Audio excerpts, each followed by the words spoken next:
చూసుకున్నట్టయితే గత 10 ఏళ్లుగా అక్కడ బీఆర్ఎస్ పరిపాలించింది. అలాగే దివంగత ఎమ్మెల్యే మాగంటి గోపీనాథ్ గారు చనిపోయారు. వాళ్ళ భార్యకే ఇప్పుడు బీఆర్ఎస్ టికెట్ ఇచ్చింది.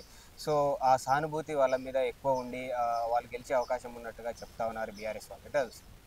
సానుభూతి అనేది కేసీఆర్ భ్రమ. ఫామ్ హౌస్ భ్రమ అంతా అదంతా.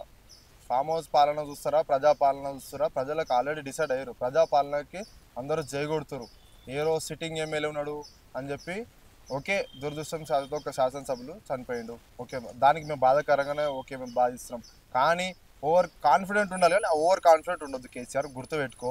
మేము ఏదో గెలుస్తాం వాళ్ళ వైఫ్ నిలబెట్టినంత మాత్రాన పిచ్చి కళలు కంటుండు కేటీఆర్, కేసీఆర్. ఫామ్ హౌస్‌లో కూర్చొని కలలు కనండిరా నాయనా మీకు చేత కాకపోతే సప్పుడేంటి ఉండుర్రి. ప్రతిపక్ష నాయకునిగా బాధ్యత లేకుండా ఈరోజు నువ్వు ఆడ ఫామ్ హౌస్‌లో కూర్చొని ఏదో సిట్టింగ్ ఎమ్మెల్యే వాళ్ళ వైఫ్‌కే ఇచ్చి అని చెప్పి ఏదో ఘన విజయం సాధిస్తారని చెప్పి నువ్వు ఏదో భ్రమలాలున్నావు. ఆ భ్రమలు ఇవన్నీ నీ జేబులో పెట్టుకొని కూసో.